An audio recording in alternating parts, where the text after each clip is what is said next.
everybody, what's up, and welcome back to my channel. If you guys are new here, this is Dark Mystic Ocean. My name is Kermis. I am a tarot card reader and a Vedic astrologer. And this is my YouTube channel where I post content about tarot, about Lenormand, cartomancy, divination, and a lot of Vedic astrology as well. So I have been making a series of planets through signs. You can check all the previous videos. I'll give the link in the description box.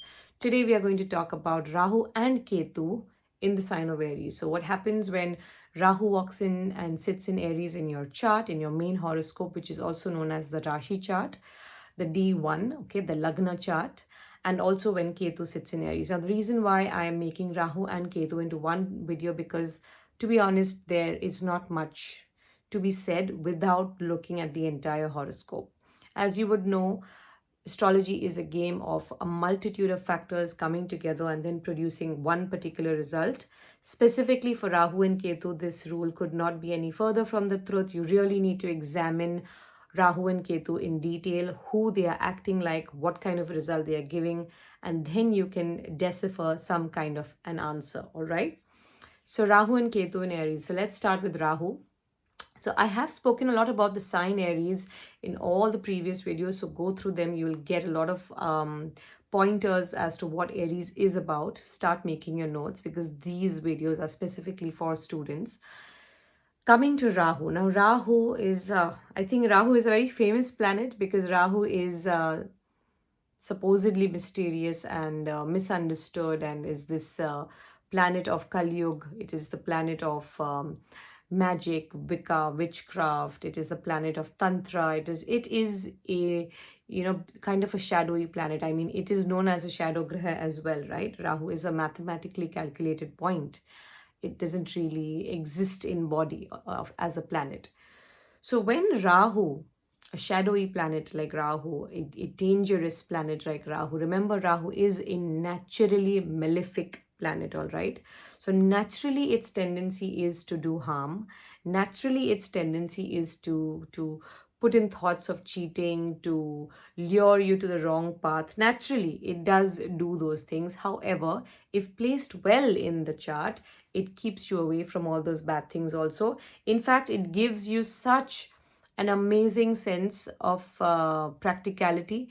It makes you so sharp, witty, and intelligent that you can use technology, you can use your ideas, you can use your quick wit to now make money. That's why Rahu is so important in today's day and age, all right?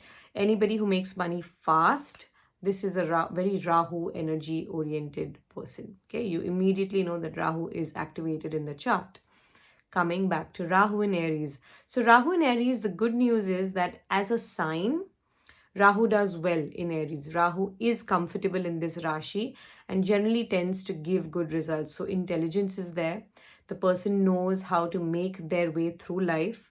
They generally don't need a lot of tutoring. They generally don't need a lot of teaching to get something in their head. The grasping power is very good. As I said, intelligence is there, right, with this. So it's a very comfortable sign. Now you have to see who is Rahu sitting with here. So if there is a planet already there in Aries, and then Rahu is sitting also there, then Rahu will behave like this planet. So you really need to understand which planet is sitting with Rahu. You need to see the aspects on Rahu as well, if there is no planet with Rahu. So accordingly, the result will be given. The drawback with Rahu in Aries is that it can make one overly ambitious. Now, when I say overly ambitious, it's not a bad thing, but in that ambition, in the want of those desires, in the journey to get those desires, you could end up making a lot of impulsive mistakes because it's Aries, it's a very impulsive sign. And remember, Rahu is just the head, he doesn't have a body. So intuition is something that Rahu kind of lacks. Rahu thinks purely from his senses, right? Just the head, eyes, nose, mouth, ears. He thinks just from the senses. So anything that gives instant gratification, anything that is a boost for the senses, can be a major setback for Rahu in Aries. So people with Rahu in Aries need to be careful in matters of love, because they could dive in head first and then later on realize that this is not the relationship that is meant for me, and then regret it. Okay, Rahu in Aries needs to stop before investing in any kind of ventures, before putting in large sums of money somewhere, because the initial excitement will be such a surge that you'll do it immediately thinking all good things, but later on find out that it didn't really pan out, and that also leads to heavy regret. So this is probably the only drawback with Rahu in Aries. Other than that, like I mentioned, Rahu in Aries is very comfortable, very happy, good sign for Rahu to be in. Careers like medicine, science, engineering, real estate, law, all this is very good for Rahu in Aries, all right? So if this makes a connection with the wealth houses, with the career houses, and then these are some of the careers you could look at, all right? Now coming to Ketu. Ketu is just the body, okay, no head. So Ketu is a very intuitive planet. I will make videos on just planets, just the grahas, so you have more detailing, you have more understanding of what these planets are. But for now, Ketu in Aries, not such a great setup. Uh, and it's surprising considering that Ketu is called Kujavat Ketu, which means just like Mars, or the follower of Mars, and Mars rules the sign of Aries. However, it is known that Ketu in Aries doesn't give very good results. I would say average results. So whatever Ketu represents in your chart, whether it is giving you career, it is giving you money, the result will just be average. You would have to look at the other Dhan yogas, other Raj yogas, other combination in the horoscope to actually check whether the person will get what they are after. But Ketu in Aries is not very great.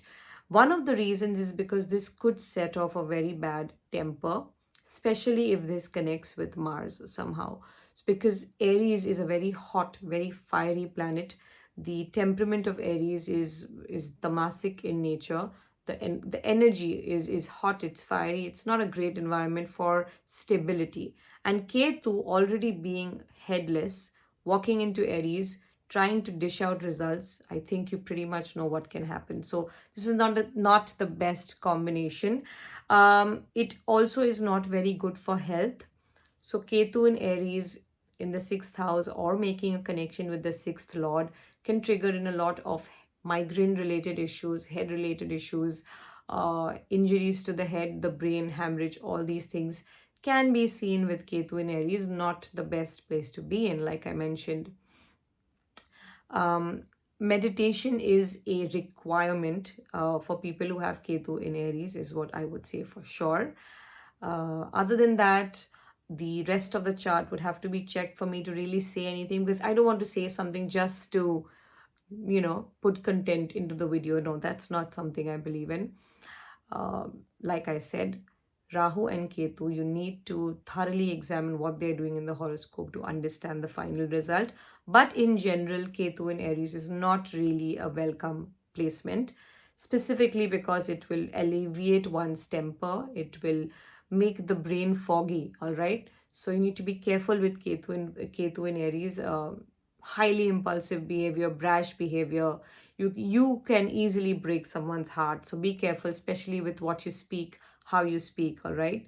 So this is what I have with Rahu and Ketu in Aries. I hope you guys like the video. Definitely like it. If you want more content from me, please like the videos. Subscribe to my channel. Follow me on Instagram and visit my website. All my consultations, the courses I have to offer, what I teach, recorded courses, everything is over there. So definitely check that out. And have a nice day, have a nice evening, and I'll see you all soon with another video.